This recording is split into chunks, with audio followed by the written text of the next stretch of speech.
All right.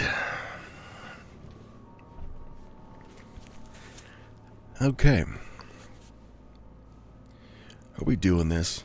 Are we doing this or what?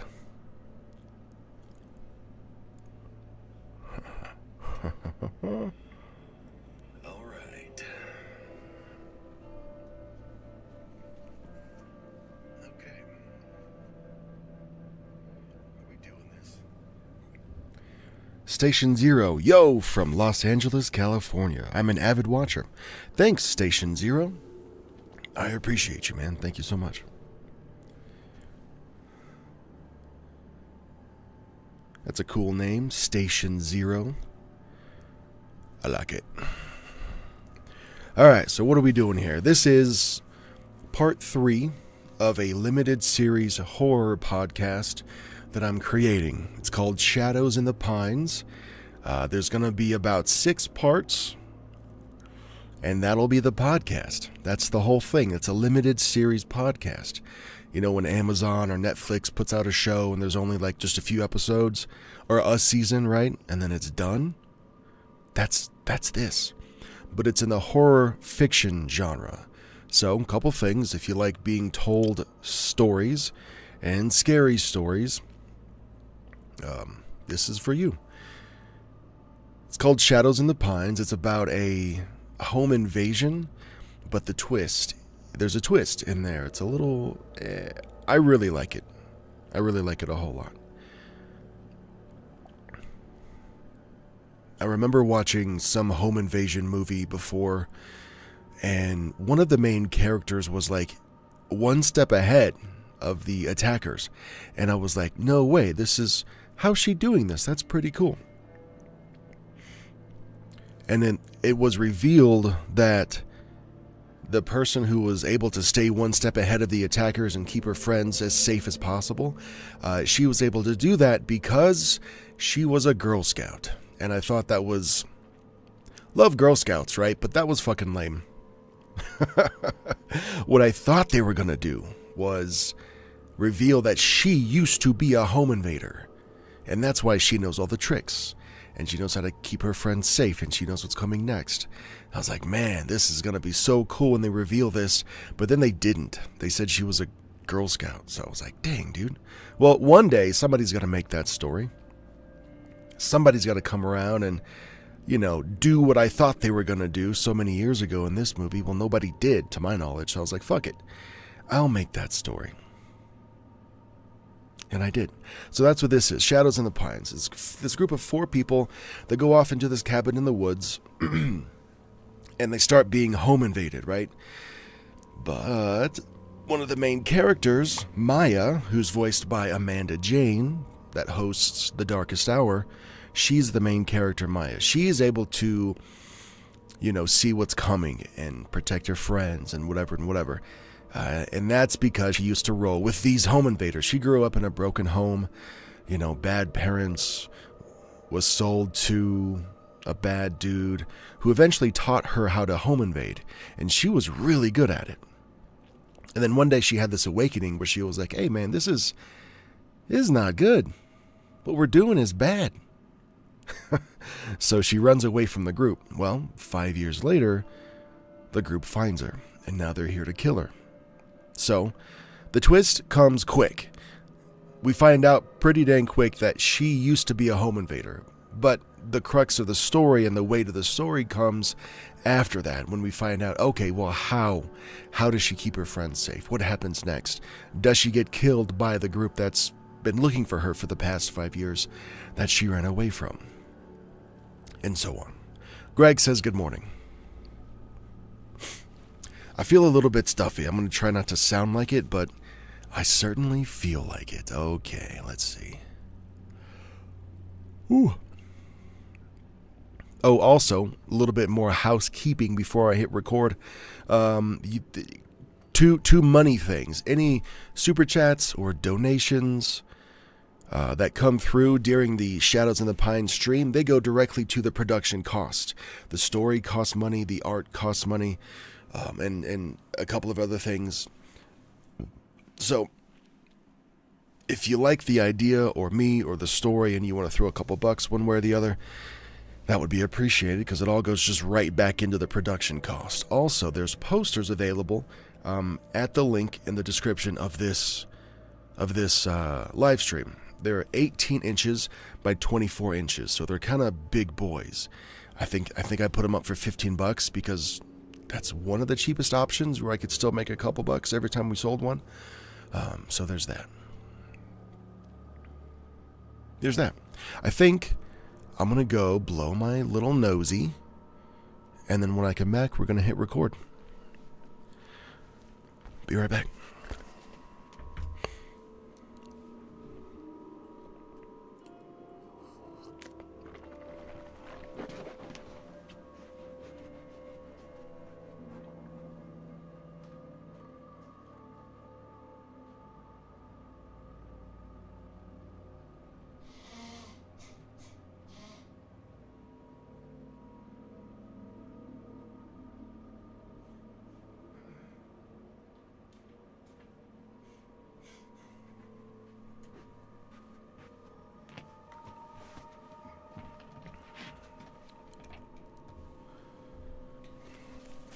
All right. My little nosy is blown. Let's see what else. I announced in parts 1 and 2 that not only is Amanda Jane voicing the main character, who else? I forgot who I've announced so far. Oh yeah, Dr. Plague is the writer, which helped me develop this story. I came to Dr. Plague with the idea of this story, and he was like, yeah, man, I got you. Just send me what you have so far, and I'll make it better. And he did. He's the same dude that's co-writing the I Inherited a Mortuary series on the Horror in the Rocks channel, the series that's getting like dozens of thousands of views and blowing up right now. We've got people that are fans of Horror on the Rocks just banging on his door, being like, hey, can we get more Mortuary series episodes, please? I need more. Well, that co-writer is helping me write this script. It's done. It's awesome. Hey, Sam. Not only that, but Horror on the Rocks himself is one of the voices in this series as well. He's going to be playing Connor. Connor's a cool dude. He quickly becomes a little bit suspect at how good Maya, our main character, is at avoiding these attackers and staying safe. And he connects a couple of dots that may or may not be there. He goes, Maya, was this your idea? Did you bring us out here into the cabin in the woods to be attacked? We hardly know this girl. Maya, right? So he adds a lot of tension to the story, and he it's such a Rocky character too, because he actually is funny, and he drops like movie references too, the same way that Rocky actually does. I think it's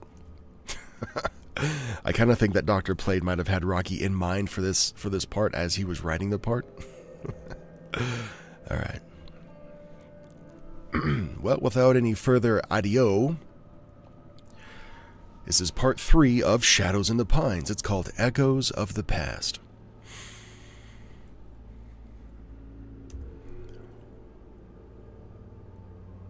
"5 years.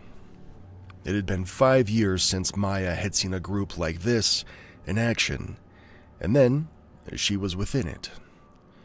Being in a group... Fuck, I fucked up already. Being in the group was like being a rabbit, snug inside your warren with the others around you. When she moved amongst the shadows, her blade tucked in her cloak tight around her, she finally knew what it was like to be part of a family. Some of this won't make sense because it can't. You have no frame of reference. You have nothing but a vague idea of what an upbringing like this is like. But I'll try my best. When I told you that I grew up in the Arkansas hills, I wasn't lying. I also told you that my parents died in a car crash, but that was a lie. In reality, I grew up in the Green Hills trailer park with my mom and my dad. Maya ran her tongue over her suddenly dry lips. Just thinking about that place made her sweat. I've got a pretty heavy monologue from Maya coming up. This is when she's revealing, she's with the group, right? And she's like kind of been able to escape the attackers one room at a time. And now some of the members of her group, like Connor, are like, do you need to fucking explain yourself? Like, why are these people after you? What did you do? Did you set this up? So now this is Maya's opportunity to kind of slow down and like tell her friends that she's known for less than a year all about her past and why these people are after her. And it's kind of heavy. But Amanda Jane did a great job. Here we go. However you're imagining this trailer park, you aren't even close. It was a place for the loggers in the area to come home and sleep before it was time to go back to the woods. The hours were long, the work hard, and my dad came home smelling of wood pulp and sweat. Wood shavings always in his hair. I was an only child, thankfully, and I had not been wanted. My mother was a drug addict that Dad had begun to date after My mother was a drug addict that Dad had begun dating after he moved here. She was, Maya cleared her throat, an unfit mother. They were unfit parents, and her drug problem soon became Dad's drug problem. And they never hid it from me. They didn't take their dirty doings into the bathroom and do them in secret. I would come home from school to find one or both of them on the couch, their eyes bleary and their heads against their shoulders, watching something on the tiny little TV that we had in the living room. If I was lucky, this would be a sleepy night. They would sit on the couch in this daze, just watching TV and giggling. I would go make myself dinner and then take it to my room, staying as quiet as I could until I put myself to bed for the night. Those nights were good. I liked those nights.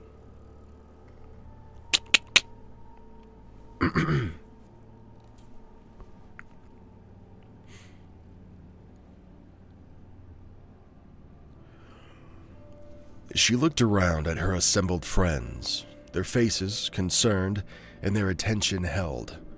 Connor sat up, his knees under his arms, and Lena was already looking wet-eyed on the verge of tears. Jack was trying to be stoic, but he clearly wanted to take her hand or put an arm around her. This wasn't something that she had ever admitted to anyone, and just having them near her seemed to give her strength. On bad nights, I would come home to find angry parents who had questions that I couldn't answer and beatings that I barely survived. My father was not a kind man, and drugs made him angry. I made him angry. It seemed that he often took out his aggression on me. I was so young, I couldn't fight them off, so I learned to hide. I didn't have any friends, just complicated things, and I found that no one really wanted to be my friend. I was the girl in the dirty clothes with the frizzy hair, the one who smelled because she was too afraid to make a noise taking a shower some nights. No one wanted to be my friend, and I suppose that was okay. I kept the secret, and I kept it. What the fuck? It kept the secret, and it kept other people from getting involved. Maya sat upright, suddenly listening. She had heard something. Soft feet, or the scuff of shoes, perhaps. She didn't know what it could be, but her senses were still tuned up to 1,000,000 as she listened for what she thought that she had already been hearing. What the fuck does that mean? But her senses were still tuned up to 1,000,000 as she listened for what she thought she should already be hearing. They should have found them already.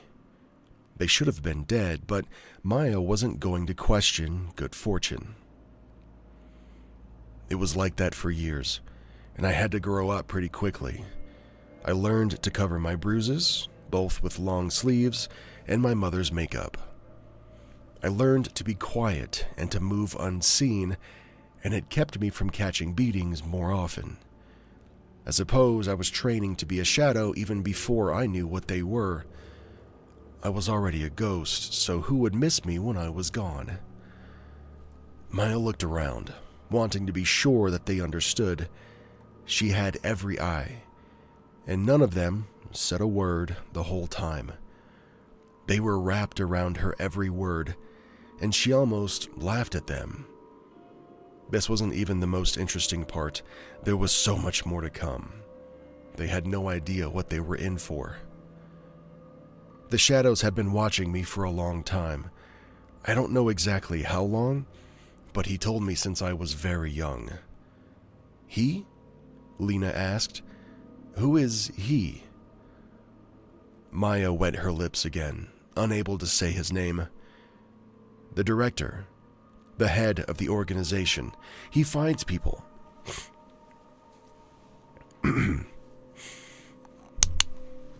He finds people. Poor, unfortunate souls who can be manipulated and used by him. He has so many shadows, and so many knives at his disposal. I came home one day to find a strange car in the yard. I was afraid. I had seen the way my dad's friends looked at me sometimes, and I was scared that Dad had finally seen it too. I wanted to run away. Fuck.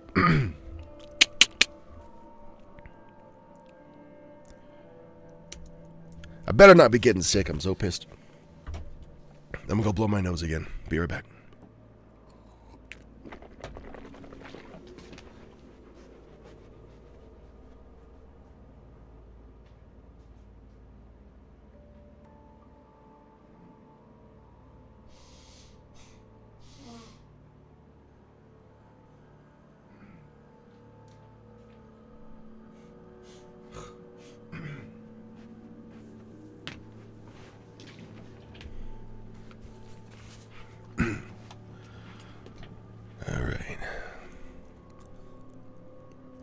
I got a few people watching and saying hey in the chat.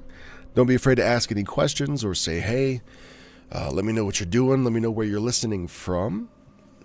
If you've happened to, to caught parts 1 or 2, what do you think so far? Do you have any questions about the story or where it's going? Let me know. In the meantime, I'm going to keep reading. I wanted to run away, but I knew that I didn't have anywhere else to go. I went inside, and there he was, sitting in my drab trailer. Sitting in my drab trailer living room like some beautiful creature just walking around in the open. My dad told me that I was going with him, that he had bought me and I was his now. I was 16, old enough to have fought back if I hadn't wanted to go, but I just nodded and stood there like a statue. I didn't know where we were going, but I knew it was better than here. No matter where it was, it would be better than here. My mom was passed out, and I wondered if Dad had even told her what he was doing. She wouldn't have cared. She was as responsible for my situation as he was, and as I left with the man, I felt happy. I didn't know where I was going, but I knew it was better than that trailer and better than being afraid. She listened, but she didn't hear anything. They had time. Jesus. Greg, listening from Wisconsin. Heck yeah, dude. I've driven through Wisconsin a couple of times. All right.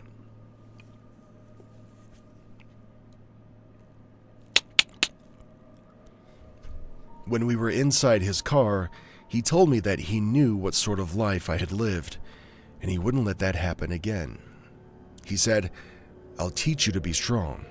I'll teach you to be silent, and I'll teach you to be a true shadow. He told the truth. In all... Excuse you. In all my time with the organization, the director never lied to me. For the first year, he taught me the tricks of the trade. I learned the knife, the wire, the dart, the whistling blades, and he taught me to move as silent as any shadow. I learned how to disguise myself, how to move without being noticed, how to read the scripts and memorize their layout. Sometimes, I would close my eyes while I was on a mission and navigate the sets with just the memory of those floor plans. I was good at it. I was one of the best, and he knew it. Wait, Jack said. You called them sets? Why? Because that's what he always called them. These places aren't houses to him. The people that they hunt aren't human beings, and what he does isn't murder. It's all a show to him. You go to the set, you conduct a slash, you kill the extras, and the director is pleased. They don't consider themselves serial killers. They consider themselves artists. Some of them don't even know what they're doing because they've deluded themselves that much. I was like that. The organization was my family, and we were just following orders, but 5 years ago, the veil was pulled away and I saw what I was actually doing. 5 years ago. That was when she had found herself in one of those houses that the director had ordered the slash in. She told them the story, but in her head, Maya was living it all over again. 38 North Shore. The house in the middle of the cul-de-sac. There was a sleepover going on inside.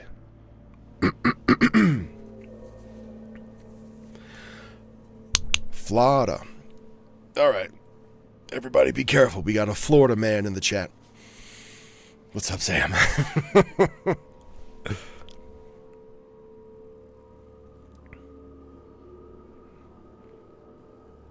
Or is that? I can't tell what your avatar is. My phone is too small. Alright, just a heads up. This next scene describes several murders in detail. So that's what horror fiction is, I guess, baby. So we're gonna keep going. There was a sleepover going on inside. Teenage girls in bright pajamas who were gossiping and giggling as they sat in front of the TV in the living room. Maya could see them. 8 kids between the ages of 17 and 18, and one adult in her early 40s. The father worked nights. He would be the one to find the aftermath when he came home at 6 a.m. They had 8 hours to do the deed, to arrange the bodies, and get clear. They would need to be quick. They would need to be silent, and they would need to leave no witnesses to bring help either.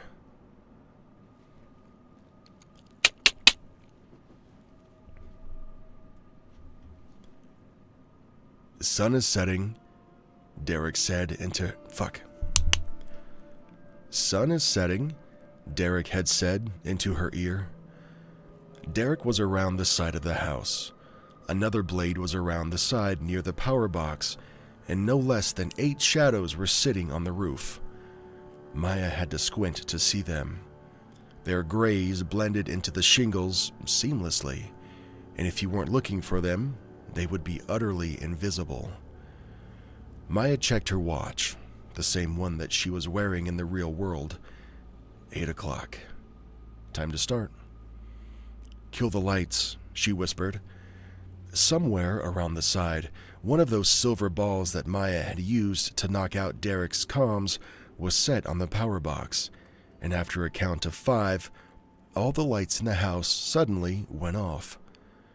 The cell phones in their hands went dead too, and Maya could hear them scream as they tried to figure out what was going on. She was moving before she could really think about it.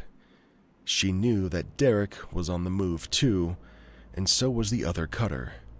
James, she remembered. His name was James. And they would be causing a distraction right about now. She smiled as the glass broke on the side of the house, causing the girls inside to scream and jump.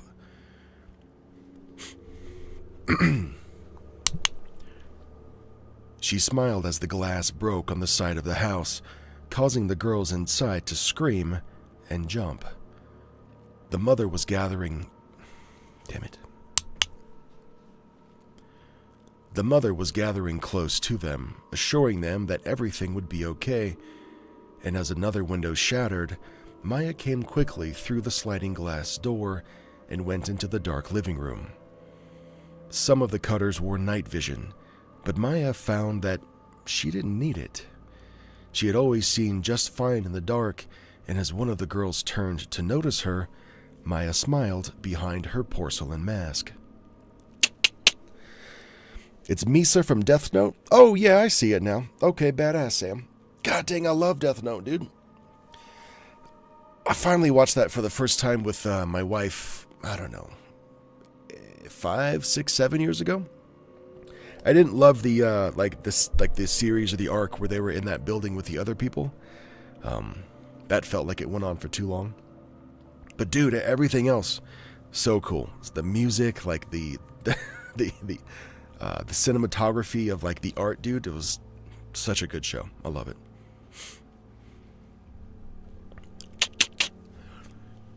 The blade came out and into the girl's throat before she could raise an alarm. Maya had another one down before the others noticed. They screamed then. Oh, how they screamed. But the other cutters were inside by then. The mother tried to protect the girls, but she was easy picking for James's long, curved knives. The other girls scattered, running to the corners of the house, and the cutters were after them. One of them made it out a side door as Maya came into the kitchen, but a shadow dropped onto her, much the same way it had onto Maya in the basement, and dealt with her quickly before bringing her back inside. The shadows were under orders to contain the slash, and they were good at what they did. Behind her, Maya could hear James and Derek as they went to work, finding the scared girls and finishing the slash. Derek always called them lambs or sheep, something that irked the director. Derek always called them lambs or sheep, which was something that irked the director, but he was good at ending them, whatever he called them. Maya followed the subtle sounds of her fleeing extra and found the door to the garage slightly open. The girl wasn't even trying to hide. She was pulling at the edge of the garage door, trying to lift it since the power was out. She wasn't strong enough. She was moaning and crying as she tried to escape, and she never saw Maya stick her in the back. She cried out, falling and trying to crawl away, and when Maya rolled her over, she noticed something an instant after she put a knife in the girl's chest. The bruise on her cheek was nowhere near as bad as the ones that Maya had gotten from her father, but when she looked at the girl, her mouth working silently, she couldn't help but feel some kind of familiar tug. I'm sorry, Daddy." The girl was mouthing it over and over again, and Maya wanted to ask her why she was sorry. She never got the chance, though.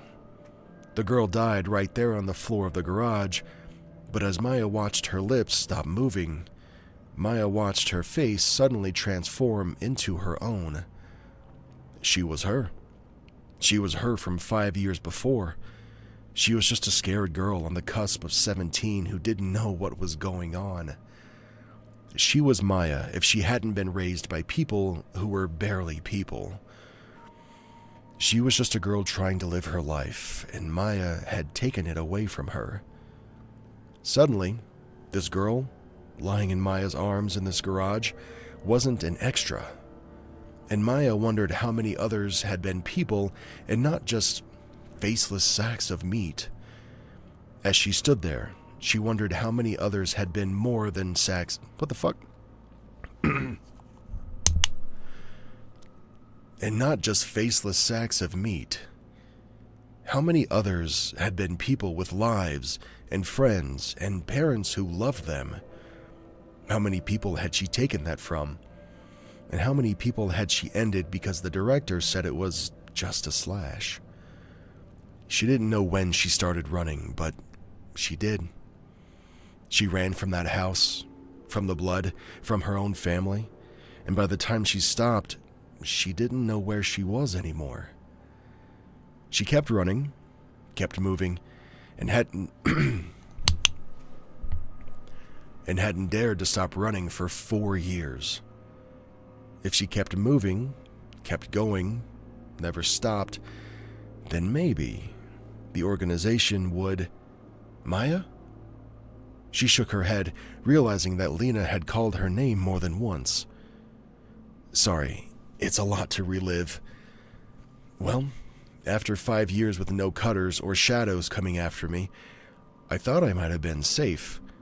I'd tried to get work before, but I realized that if I wanted to better myself, I needed to learn something. I needed to know how to use computers, and I needed to know how to forge things believably. So I got into college and I started learning programming and networking and just started bettering myself. Living on campus also made me feel safe, like there was no way they would come after me if I stayed in a place with lots of people. I guess, in the end, I was wrong. So, that's it. That's the whole story. Now that you know all of it, I've been running from the organization and I have no reason to help them at all. I want to escape them as much as you do, and I want you to escape with me. She got up then, disgusted at how long she had been sitting there, but feeling a little better now that it was... Oh, dude. Damn. Oh, fuck, I suck at reading. She got up then, disgusted at how long she had been sitting here, but feeling a little better now that it was all out there. Now, can we go, please? If they found the other end of this tunnel already, then we'll likely be dead before we can get there, but we have to try. Jack got up, helping Connor to his feet as he nodded. Well, I guess if we're going to die, better not keep them waiting. They knew they were heading for danger, but none of them had any idea exactly how they were... Shit. They knew they were heading for danger, but none of them had any idea what they were getting themselves into. Derek was moving through the woods, Richard moving in his wake, when he put up a hand and called a halt to his companion and those who went unseen. "What?" Richard asked. "You hear something?" "Yeah," Derek said. "It appears that we might not be alone." Richard looked around, concerned. "Like what? A deer? A cougar? Some kind of... Unless either of them can cock a pistol, I'd say it's human." He turned left as the man stepped out of the woods. He was in military fatigues, but his patches showed Derek that... Damn.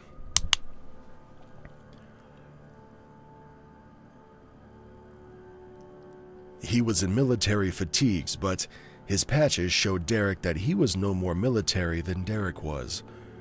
The patches on his uniform made no sense, but Derek was pretty sure he knew what organization this fellow belonged to. You didn't travel in the shadows without discovering they were populated by more things than monsters. "I'm going to give you one chance to turn around and walk away," the man said, his voice sounding odd as it came through the vocoder. "You are on private property, owned by the United States government, and I, the warning will not be," The throw was lazy, the blade hitting the man in the shoulder and staggering him back as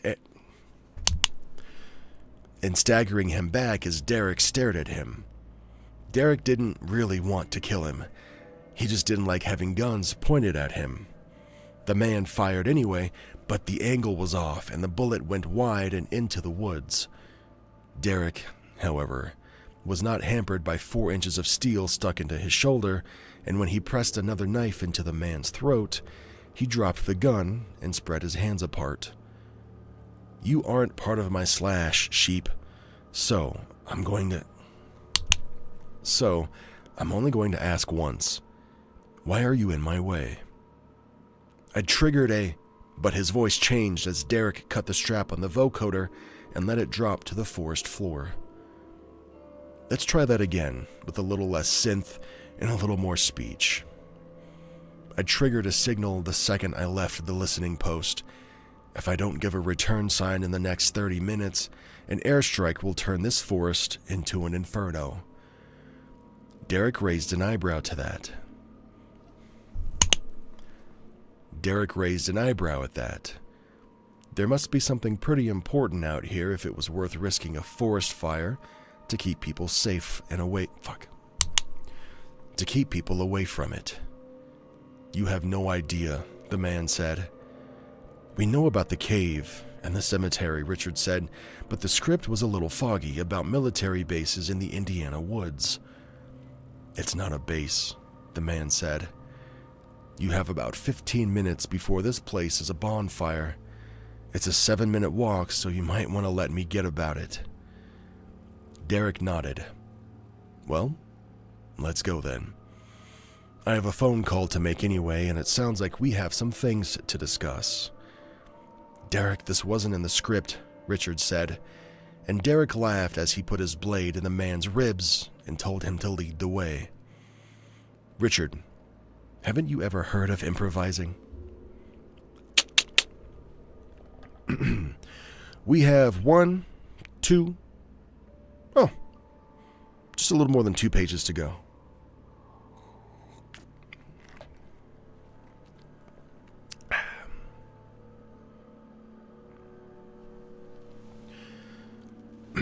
What do we think so far? Can you tell that I'm getting sick and it's pissing me off?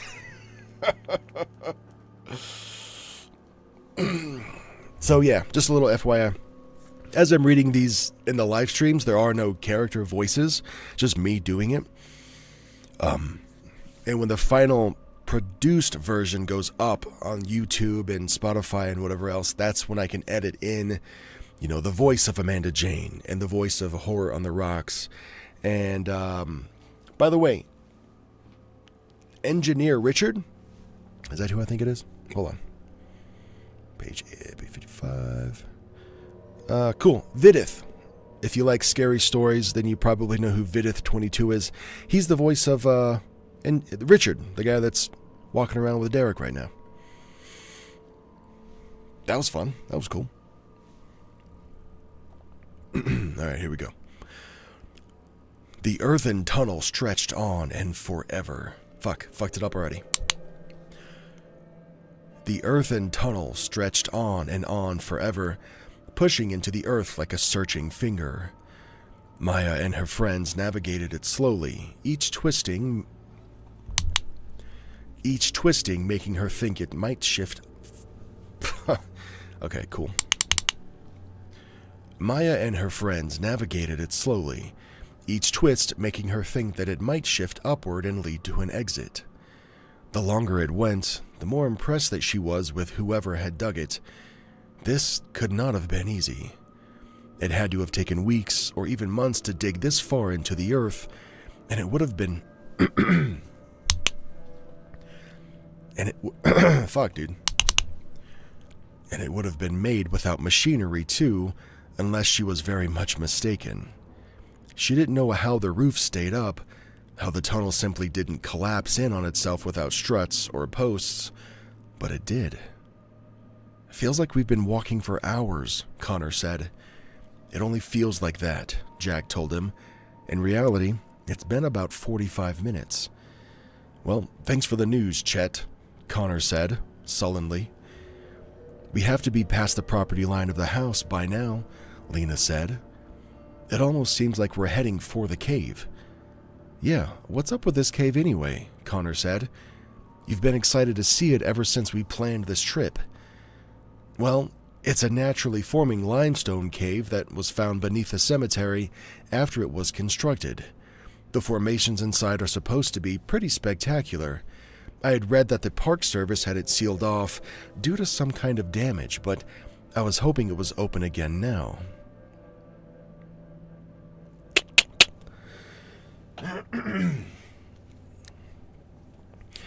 Greg says, don't get too sick. Be sure to take care of yourself. Yeah, for sure. Thanks, brother. Sophie says, much love, Derek. Hope you've been well. Love to all. Amber says, you're good, man. Cool. Thanks, homies. Thanks, homies, for helping me believe in myself. Okay.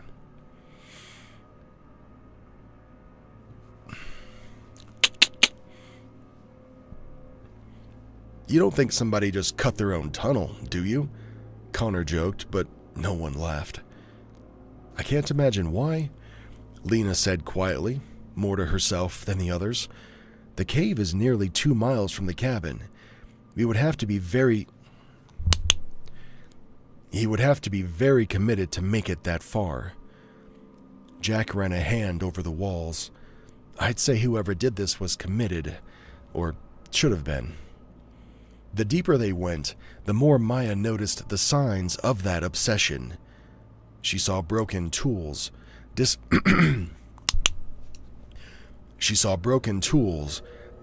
clothes, signs of desperation that took the form of finger marks on the walls and knee marks in the dirt. And every now and again there was a divot in the dirt floor that Maya thought might be where a desperate man had stopped to sleep when his energy was extinguished. They were frozen in time here, safe from the curious hands of those who might want to move them, and Maya wondered where this desperate excavation might end. She wouldn't have long to wonder. They came out suddenly into a small concrete room. There were caskets on risers, and some of them had cages on them to prevent grave robbers. The door was ripped open, like hinges hanging from a concrete wall, and as Maya threw... Get up there. And as Maya looked through the doorway, she could see it sitting in the cemetery. Maya and her friends exited the crypt and looked around at the sprawling cemetery, trying to get their bearings. This is the place, Lena said, moving between the tombstones excitedly.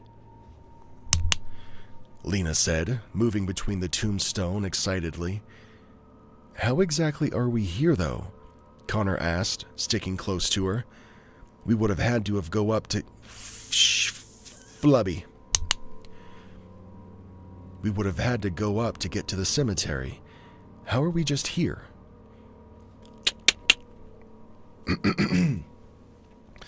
Where are we at? Just to catch you up to speed a little bit. Quick recap. 4 friends got a cabin in the woods. Found out that they were being chased by some home invaders. They flee down to the basement. Maya finds a secret door in the basement that leads to a cave. Or a tunnel, I should say. Tunnel leads to a cave. Cave leads to a cemetery, which is where they are now. But the way the layout, is kind of mapped out, and the amount of time that they spent walking away from the cabin and how far they thought the cemetery was isn't adding up. They seem to have gone from one spot to another spot really quickly and without taking the right turns. So that's a bit of a mystery in itself. All right, let's keep going. I got one more page, and it's short.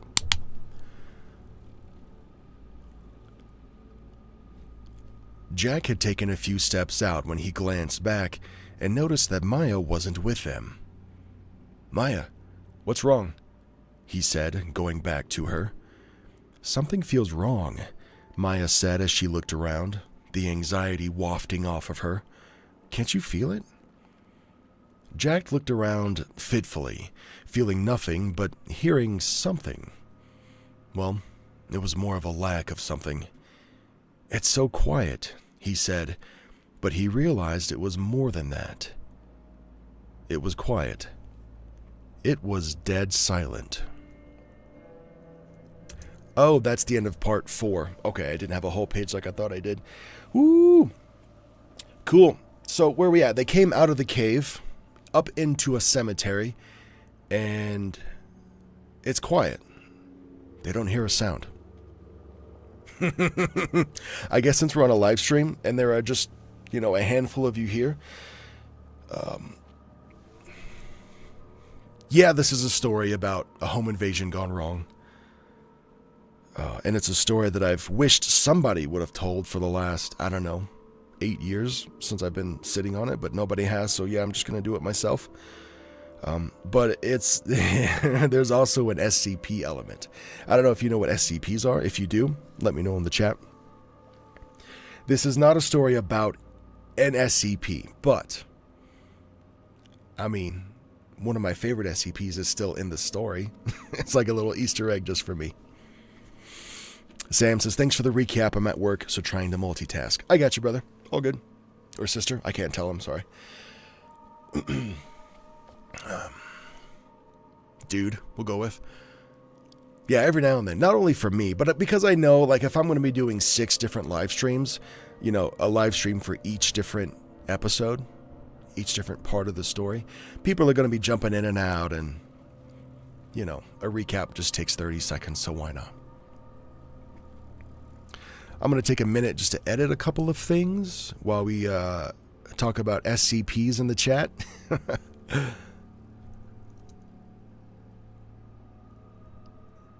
Secure, contain, protect. Yeah, for sure.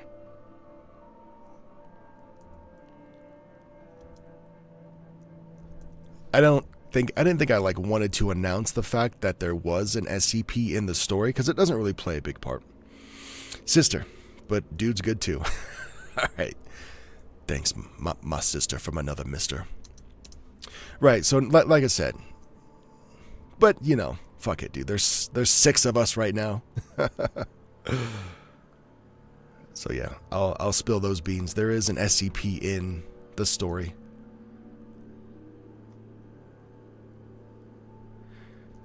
And I'm going to be doing awkward silences whilst I edit for a minute. Vanilla Fire says, "Oh yeah, I remember what it is. You mean SCPs?" There is, if you're an SCP dork, I'm not, but I really want to be one day. If you're an SCP nerd, then there's an SCP entity in Missouri.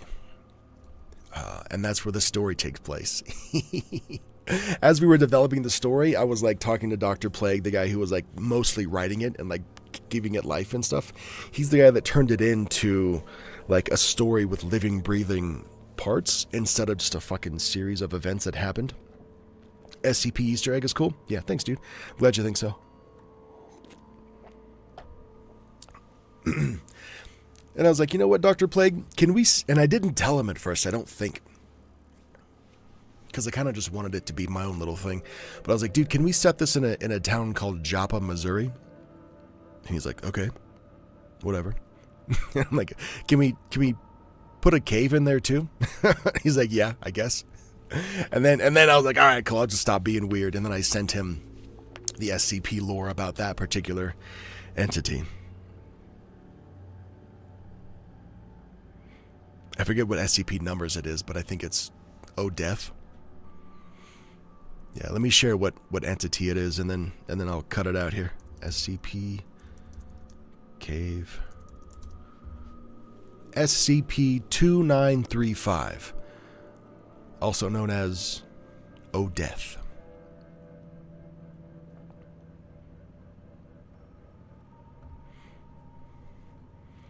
SCP-2935 is a space-time anomaly existing within a limestone cave beneath a cemetery in Joppa, Indiana.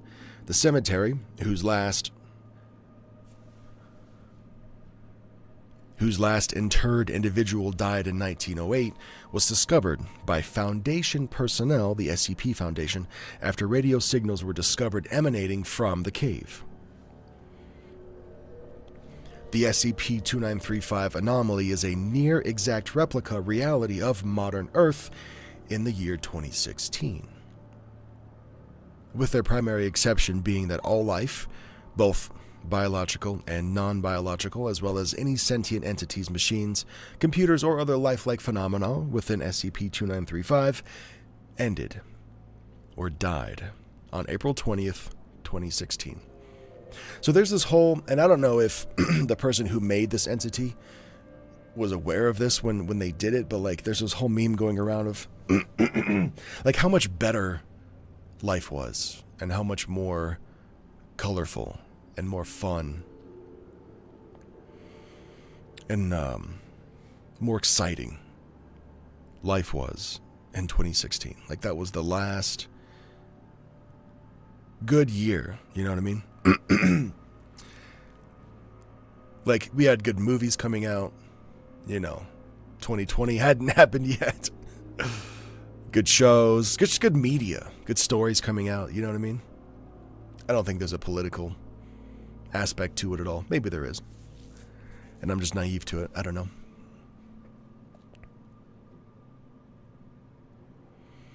Vanilla says, interesting. You give input when the guy was writing the book? Oh, yeah, for sure. He was writing it for me. It's my story. So the kind of like origin is medium story long. Fuck, I keep clearing my throat. Sorry. I don't know if you guys know who Danny Dreadful is, but she's another narrator, storyteller on YouTube. Her and I are great friends. We go back several years. And she asked me to be on her channel during Christmas time. She's like, hey, I'm reading like creepy Christmas stories on my channel and I want you to come on and read one with me. So, and I didn't want to, and I don't have any like Christmas stories in the bag, you know what I mean? And I didn't want to just have fucking AI generate one for me because that's lame. So I went onto Fiverr and I hired a dude named Kevin, I think. I was like, hey dude, I need a creepy Christmas story. And he was like, okay, cool, I got you. It was like maybe 500, 800 words. Sent it to me a couple days later. I read it on Danny's channel. All went well. And then him and I were like, dang dude, you're awesome. I was telling him, the writer, Kevin from Fiverr, I was like, yo, this was a good story. Thank you so much. And he was like, you're very welcome. You're easy to work with. And I was like, well, buddy, I'm developing a limited series horror podcast, and I need like 15 to 20,000 words. Can you do that too? And he was like, yes, I can. So a couple weeks later, he goes MIA. And then a couple weeks later,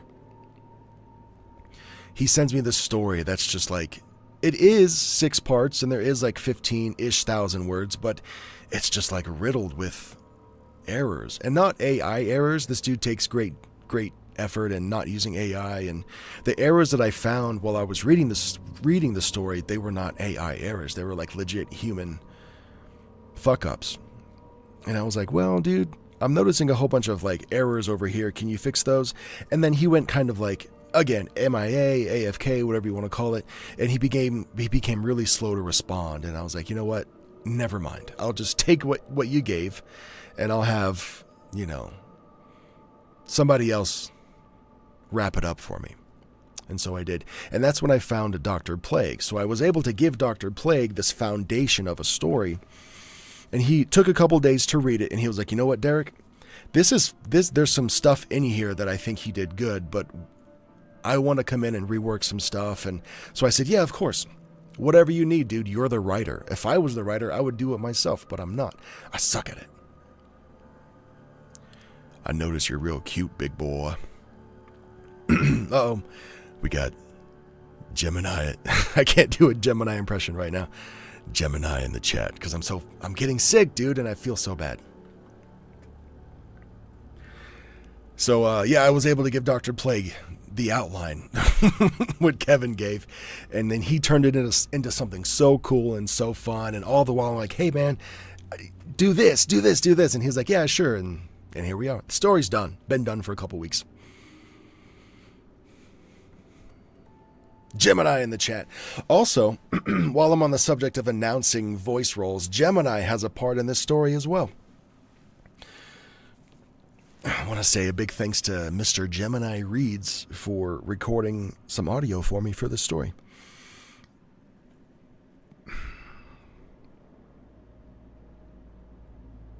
Greg says, I miss those days.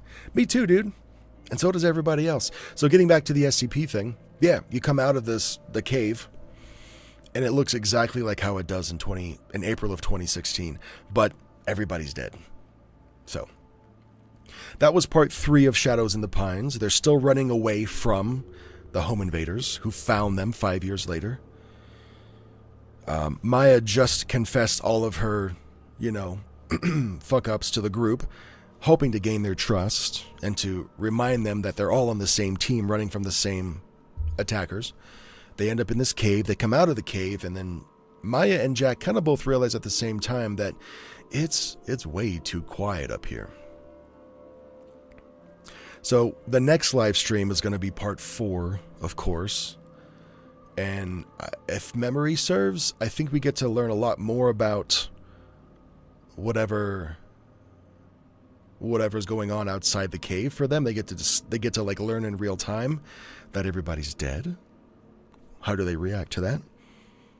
Does that mean that they're going to die too? What if the organization finds them? Do they die? Do they have to fight the organization hand to hand in the middle of this dead world?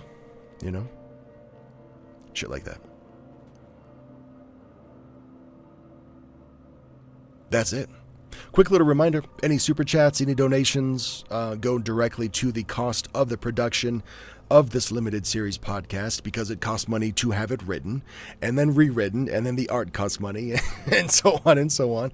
And if I decide to do any advertising for it, that's going to cost money as well, of course, and hosting fees and whatever else. All right. Oh, and if you want to buy a poster, that's in the description in the video of this. Well, what the fuck was that? Though the posters are in the description of this video as well. Okay. Thanks everybody for hanging out for as long as you did. I think I'll cut it there, and I'll see you next time. Goodbye. Bye-bye. So long. See ya.